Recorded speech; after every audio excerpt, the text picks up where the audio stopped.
3. Los cachorros Natak, un goblin alto y delgado, avanzó lentamente por la empinada pendiente rocosa, dominado por el miedo.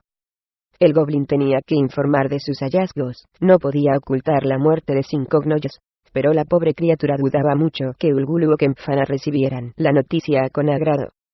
Sin embargo, ¿qué podía hacer? Podía escapar, cruzar al otro lado de la montaña, y perderse en la espesura. Pero esto parecía todavía peor, porque el goblin sabía muy bien lo vengativo que era Ulgulu. El gigantesco amo de piel púrpura podía arrancar un árbol con las manos, hacer polvo la roca de la caverna, y partirle, sin esfuerzo, el cuello a un goblin desertor.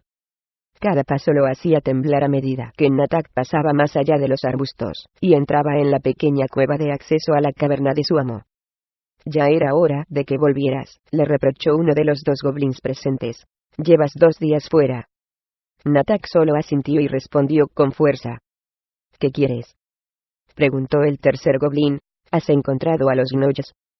El rostro de Natak palideció al escuchar la pregunta, y por mucho que intentó respirar pausadamente, no consiguió controlar el tembleque. ¿Ulgulu está dentro?, preguntó con una vocecita. Los 2 centinelas intercambiaron una mirada, y se volvieron hacia Natak. Encontraste a los gnolls, dijo uno de ellos, que adivinó el problema. Gnolls muertos. Ulgulu tendrá un disgusto, comentó el otro. Y, apartándose, cada uno de ellos levantó una parte de la pesada cortina que separaba la cueva de la sala de audiencias. Natak vaciló y miró hacia atrás, como si reconsiderara la situación. Quizás escapar no sería tan malo. Los centinelas goblins sujetaron al larguirucho compañero, y de un empujón lo hicieron entrar en la sala. Después cruzaron las lanzas detrás de Natak para impedirle la retirada. Natak se las arregló para recuperar en parte la compostura al ver que era Kempfana, no Ulgulu, el que ocupaba la enorme silla al otro lado de la sala. Kempfana se había ganado la reputación entre los goblins de ser el más tranquilo de los 2 hermanos. Si bien Kempfana había devorado el número suficiente de criados como para ganarse el respeto. Kempfana casi no se fijó en la entrada del goblin, ocupado como estaba en una animada conversación con la Herbotoms, el gordo gigante de la colina que había sido el anterior ocupante de la caverna. Natak cruzó la sala arrastrando los pies, y atrajo las miradas del gigante y del enorme goblinoide de piel púrpura, casi tan grande como el gigante de la colina. Sí, Natak, dijo Kempfana, que silenció al gigante con un gesto de su mano antes de que pudiese protestar. ¿Cuál es tu informe? Yo tartamudeó Natak. En los ojos de Kempfana apareció de pronto un resplandor naranja, señal inequívoca de peligro. Encontré a los gnolls, balbuceó Natak. Muertos. Asesinados. La Herbotom soltó un gruñido amenazador, pero Kempfana apretó con fuerza el brazo del gigante de la colina para recordarle que él estaba al mando. ¿Muertos?, preguntó el monstruo en voz baja. Natak asintió. Kempfana lamentaba la muerte de unos esclavos tan valiosos, pero los pensamientos del cachorro de Barge se centraban en la inevitable furia de su hermano cuando supiese la novedad. No tuvo que esperar mucho. «Muertos», gritó una voz tan poderosa que casi partió la roca de la caverna.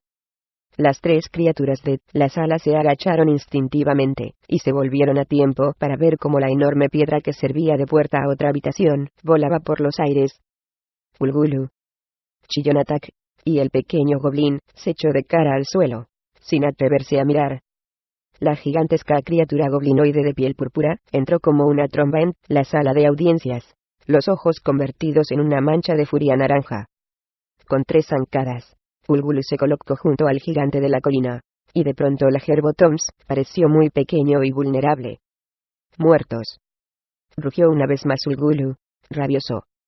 Lamentaba la pérdida de la pequeña banda de gnolls porque, a medida que se reducía la tribu de goblins muertos por los humanos de la aldea, o por otros monstruos, o devorados por Ulgulu durante sus habituales ataques de furia, aquellos se habían convertido en los únicos que podían traer alimento a la guarida. Kempfana miró disgustado a su hermano mayor. Los 2 cachorros de Barge habían venido juntos al plano material para comer y crecer. Ulgulu no había tardado en autoproclamarse jefe, y devoraba a las víctimas más fuertes, con lo cual ganaba en tamaño y fuerza. Por el color de la piel de Ulgulu, y por el volumen y potencia, Era obvio que el cachorro muy pronto se encontraría en condiciones de regresar a los humeantes y apestosos valles de Gehenna. Kempfana no veía la hora de que llegara ese día. Sin Ulgulu, él sería el jefe. Podría comer y hacerse fuerte. Entonces, podría escapar del interminable periodo de crecimiento en este plano horrible. Podría regresar y competir entre los Varges de su plano de existencia. Muertos, repitió Ulgulu en un gruñido. Levántate, goblin inmundo, y dime cómo. ¿Quién les hizo esto a mis gnollos? No los gimió el goblin, cuando por fin consiguió ponerse de rodillas. Los gnolls han muerto, acuchillados y descuartizados. Ulgulu se balanceó sobre los talones de sus enormes pies blandos. Los gnolls habían ido a atacar una granja con órdenes de regresar con el granjero y el hijo mayor. Aquellos dos humanos crecidos habrían fortalecido considerablemente al gran Varge, quizás hasta el punto de hacerle alcanzar el nivel de maduración que necesitaba para volver a Gehenna. Ahora, tras el informe de Natak, Ulgulu tendría que enviar a la Herbottoms, o tal vez ir él mismo, aunque esto presentaba el riesgo adicional de que, al ver al gigante o al monstruo de piel púrpura, los humanos podían organizarse. Tefanis, rugió Ulgulu de pronto. En la pared más lejana, opuesta a la puerta por donde Ulgulu había hecho su estrepitosa aparición, se desprendió una piedra pequeña y cayó. La caída solo fue de unos pocos palmos, pero en el tiempo que tardó la piedra en llegar al suelo, un trasgo esmirriado salió del agujero que le servía de dormitorio, cruzó los 6 metros de la sala de audiencias, y trepó por el costado de Ulgulu, para sentarse muy hondo en el inmenso hombro del Varge. Me has llamado, si lo has hecho. Mi amo es un Tefanis, a una velocidad de vértigo. Los demás ni siquiera habían advertido la entrada del trasgo, que medía 60 centímetros de estatura. Kempfana se volvió y sacudió la cabeza asombrado. Ulgulu soltó la carcajada. Le encantaba ver el espectáculo ofrecido por Tefanis, su sirviente más valioso. Tefanis pertenecía a una rama de los trasgos que podía moverse en una dimensión que trascendía el concepto normal del tiempo. Dotado de una energía inagotable, y una agilidad que avergonzaba al más experto ladrón al fin, podía realizar una infinidad de tareas que otras razas ni siquiera podían intentar. Ulgulu se había hecho amigo de Tefanis a poco de llegar al plano material. El trasgo era el único de los diversos ocupantes de la caverna al que el Varge no había querido dominar, y este vínculo le había dado al joven cachorro una clara ventaja sobre su hermano. Tefanis buscaba las posibles víctimas, y Ulgulu sabía exactamente cuáles debía devorar, y cuáles dejar a Kempfana, y sabía qué debía hacer para vencer a aquellos aventureros que eran más fuertes que él. Querido Tefanis, ronroneó Ulgulu con un sonido parecido al de una sierra. Natak, el pobre Natak el goblin, no pasó por alto las implicaciones del tono. Me ha informado que mis gnollos han sufrido una terrible desgracia. Y, tú, quieres que vaya y vea lo que les ha pasado. Mi amo, replicó Tefanis. Ulgulu tardó un momento en descifrar la frase, porque las palabras le habían sonado como una sola. Después asintió ansioso. Ahora mismo, mi amo. No tardaré nada en regresar. Ulgulu notó un ligero temblor en el hombro, y, antes de que, o cualquiera de los demás pudiese entender lo que Tefanis había dicho, la pesada cortina que separaba la sala del vestíbulo flotaba otra vez en la posición de reposo. Uno de los centinelas goblins asomó la cabeza solo por un instante, para ver si Ulgulu o Kempfana lo habían llamado, y enseguida volvió a su puesto, convencido de que el movimiento de la cortina había sido cosa del viento. Ulgulu volvió a soltar la carcajada. Kempfana lo miró disgustado. Odiaba al trasgo, y lo habría matado hacía mucho, de no ser por los beneficios futuros, en la suposición de que Tefanis trabajaría para él cuando Ulgulu regresara a Gehenna. Natak comenzó a retroceder poco a poco con la intención de salir de la sala, sin llamar la atención, pero Ulgulu lo detuvo con una mirada. Te agradezco la información, dijo el Varge. Natak se relajó, pero solo por el tiempo que tardó Ulgulu en estirar una de sus manazas, coger al goblin por la garganta y levantarlo en alto. Pero me habría sido más útil si te hubieses molestado en averiguar qué les pasó a mis gnollos. Natak balbuceó una excusa, y casi perdió el sentido. Y, cuando ya tenía medio cuerpo metido en la boca de Ulgulu, el pobre goblin deseó haberlo perdido. Frotar el trasero alivia el ardor. Frota que frota, y se va el dolor. Liam Tisledon recitaba la letanía una y otra vez para olvidarse del intenso dolor que sentía debajo de los calzones, una letanía que sus travesuras le hacían repetir a menudo. Sin embargo, esta vez era diferente, porque Liam tenía que reconocer que efectivamente había descuidado sus obligaciones. Pero el Drizzt era real, gruñó Liam, desafiante, en voz alta. Como una respuesta a la afirmación, se abrió la puerta del cobertizo, y entraron Sauno, el tercero de sus hermanos mayores, y Eleni, la única hermana. Te lo tienes bien merecido, le reprochó Eleni con su mejor voz de hermana mayor. No has tenido suficiente con escaparte cuando había trabajo que hacer, sino que además has vuelto a casa contando cosas increíbles. El Drizzt era real, protestó Liam, al que no le gustaba la actitud maternal de Eleni. Ya tenía demasiados problemas con los padres para tener que soportar los aires de su hermana. Negro como un yunque, y con un león tan oscuro como él.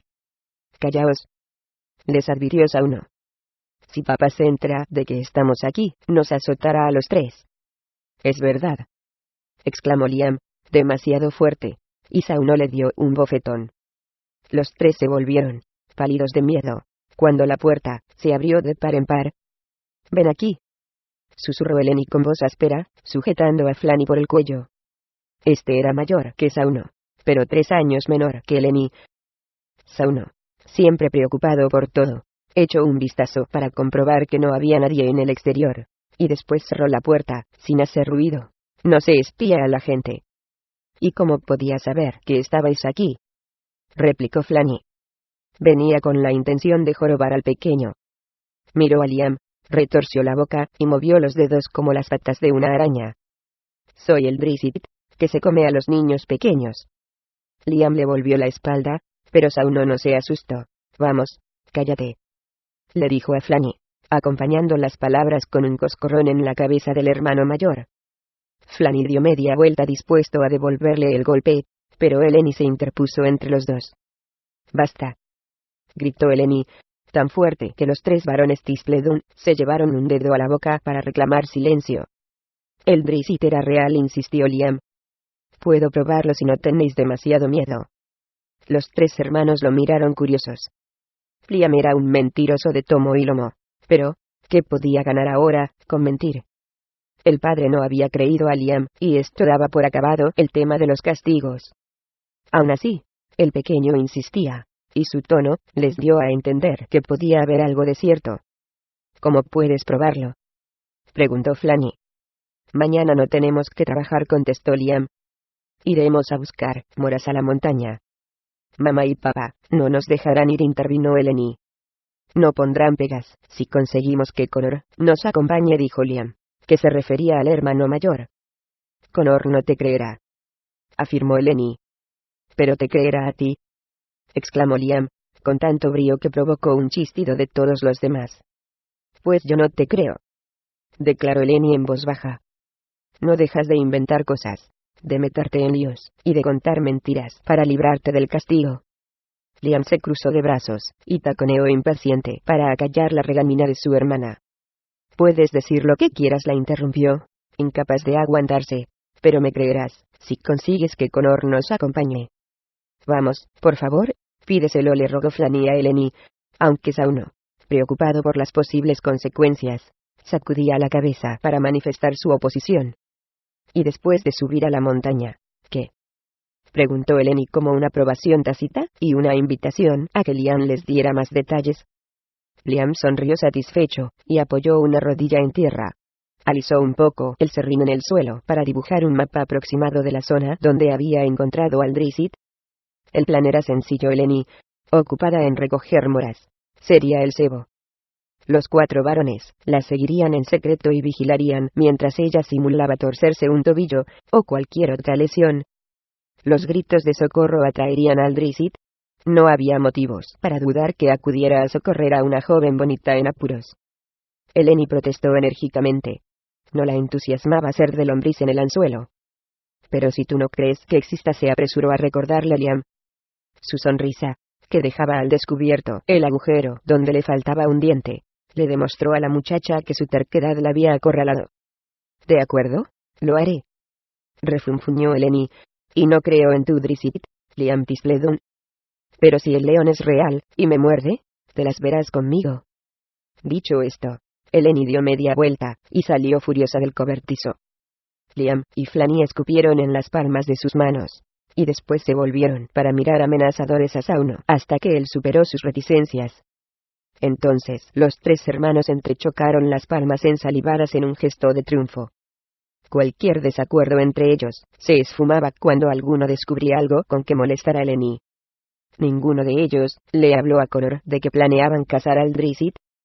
Fue Eleni la que se encargó de recordarle los muchos favores que le había hecho, y le prometió que consideraría pagada la deuda si él aceptaba acompañarlos a recoger moras. La astuta muchacha se había asegurado antes de que Liam prometiera que se haría cargo de la deuda de Conor si no encontraban al Drizzt. Conor trató de zafarse del compromiso, con la excusa de que tenía que herrar a una de las yeguas, pero nunca había podido resistirse a la mirada de los azules ojos, y a la amplia sonrisa de su hermana, y la promesa de Eleni de olvidar la considerable deuda selló su destino. Con la bendición de los padres, Conor guió a los niños montaña arriba. Los pequeños llevaban cubos, y era una espada barata enganchada al cinturón. Drizzt advirtió el engaño mucho antes de que la hija del granjero avanzara sola entre las zarzamoras. También vio a los 4 muchachos, agachados a la sombra de un bosquecillo. Conor sujetaba la espada de forma bastante torpe. Sabía que el más pequeño los había llevado allí. El día anterior, el drow había visto cómo lo arrastraban hasta el cobertizo. Los gritos de Drizzt habían acompañado a cada correazo, al menos al principio. Ahora, el empecinado chiquillo quería demostrar que había dicho la verdad. De pronto, la muchacha dejó de recoger moras, se tiró al suelo y gritó. Drizzt reconoció la palabra, auxilio. Punto y coma era la misma que había empleado el chico rubio, y una sonrisa apareció en el rostro oscuro. Por la forma ridícula de la caída, Drizzt comprendió el juego. La joven no estaba herida. Solo intentaba que apareciera el Drizzt. Drizzt sacudió la cabeza, asombrado por la inocencia de la trampa, y se volvió dispuesto a marcharse, pero lo dominó un impulso. Miró hacia las zarzas, donde la muchacha se frotaba el tobillo, sin dejar de mirar hacia donde se ocultaban sus hermanos. Una necesidad irresistible surgió en su pecho. ¿Cuánto tiempo llevaba solo, como un vagabundo solitario? En aquel momento, echó de menos a Beluar, el enano que lo había acompañado en tantas aventuras por las profundidades de la antípoda oscura. Añoró a Saknafein, su padre y amigo. Ver el comportamiento de los hermanos era más de lo que Drizzt Do'Urden podía soportar. Había llegado la hora de que Drizzt conociera a los vecinos. El drow se cubrió la cabeza con la capucha de la capa del gnoll, aunque la prenda desgarrada no servía de mucho para ocultar su verdadera naturaleza, y corrió a través del campo. Tenía la esperanza de que, si al menos podía suavizar la reacción inicial de la muchacha al verlo, quizás encontraría una manera de establecer la comunicación, aunque era mucho suponer. ¿El Drizzt? Jadeó Eleni cuando lo vio aparecer. Quería gritar, pero no tenía aliento. Quería correr, pero el terror la retenía. Desde el bosquecillo, Liam habló por ella. ¿El Drizzt? Gritó el niño. Os lo había dicho. Os lo había dicho. Miró a los hermanos. La reacción entusiasmada de Flanny y Sauno era la que esperaba. En cambio, el rostro de Conor mostraba una expresión de miedo tan profundo que con solo verla se esfumó la alegría de Liam. Por todos los dioses, susurró el mayor de los hijos Tisledun. Conor había recorrido las montañas con el padre, y había aprendido a reconocer a los enemigos. Ahora miró a los 3 hermanos menores, y musitó una sola palabra que no aclaró nada a los inexpertos niños drow. Drizzt se detuvo a una docena de pasos de la aterrorizada muchacha, la primera mujer humana que había visto de cerca, y la observó. Eleni era bonita, de ojos grandes y expresivos, las mejillas con hoyuelos, y la piel suave y dorada. Comprendió que no representaba ninguna amenaza. Le sonrió, y cruzó los brazos sobre el pecho, sin hacer movimientos bruscos. Drizzt la corrigió, señalándose. Con el rabillo del ojo, advirtió que algo se movía por un costado, y se volvió. «Corre, Eleni», gritó Conor Tisledun, mientras corría espada en alto hacia el drow. «Es un elfo oscuro». «¿Un drow?» «Corre». De todo lo que Connor había gritado, Drizzt solo entendió la palabra Drow. Sin embargo, la actitud y la intención del joven resultaban muy claras, porque Connor se interpuso entre Drizzt y Eleni, con la punta de la espada apuntando al elfo. Eleni consiguió ponerse de pie detrás de su hermano, pero no escapó como él le había dicho. Ella también había escuchado hablar de los malvados elfos oscuros, y no estaba dispuesta a dejar que Connor se le enfrentara a solas. «Vete, elfo oscuro», gruñó Connor. «Soy un espadachín experto, y mucho más fuerte que tú». Drizzt extendió las manos en un gesto de indefensión, sin entender ni una palabra. «Lárgate», chilló Connor. Llevado por un impulso, Drizzt intentó contestar con el código mudo de los Drows, un complicado lenguaje de manos y gestos faciales. «Cuidado, prepara un hechizo», gritó Eleni, y se zambulló entre las zarzas. Connor soltó un alarido, y cargó. Antes de que Connor pudiese hacer nada, Drizzt lo sujetó por el antebrazo, utilizó la otra mano para retorcerle la muñeca y quitarle la espada, hizo girar el arma 3 veces por encima de la cabeza de Connor, la lanzó al aire, la cogió por la hoja cuando caía, y se la devolvió al muchacho por el mango. Drizzt abrió los brazos y sonrió. Según la costumbre Drow, semejante muestra de superioridad sin herir al oponente representaba el deseo de amistad. En cambio, en el hijo mayor del granjero Bartholomew Tisledon, la fulgurante exhibición del Drow solo inspiró aún más terror. Connor permaneció inmóvil, boquiabierto, durante un buen rato. Dejó caer la espada, sin darse cuenta, y tampoco advirtió que acababa de orinarse en los pantalones. Un grito de espanto surgió por fin de la garganta de Connor. Sujetó la mano de Eleni, que se unió al grito, y juntos se escaparon hacia el bosquecillo para buscar a los demás, y después corrieron todos juntos hasta cruzar el umbral de su casa. De pronto Drizzt se había quedado solo entre las zarzamoras con la sonrisa en los labios y los brazos extendidos. Unos ojos muy atentos habían vigilado el episodio con gran interés. La inesperada aparición de un elfo oscuro, cubierto con la capa de un gnoll, explicaba muchas de las cosas que quería saber Tefanis. El trasgo había examinado los cadáveres de los gnolls, y lo había intrigado la limpieza de las heridas mortales de los gnolls, que no podían haber sido hechas con las armas vulgares que usaban los campesinos. Al ver las magníficas cimitarras colgadas en el cinturón del elfo oscuro, y la facilidad con que había desarmado al joven labriego, Tefanis descubrió la verdad. El rastro que dejó el trasgo habría confundido a los mejores exploradores de los reinos. Tefanis, que nunca hacía nada directamente, subió por los senderos montañosos, rodeó unos cuantos árboles, corrió arriba y abajo por los troncos de otros, y en general dobló, e incluso triplicó, la ruta. La distancia jamás había sido un problema para Tefanis. Se presentó ante el barje de piel púrpura antes de que Drizzt, ocupado en analizar las implicaciones del desastroso encuentro, se marchara del campo de zarzamoras.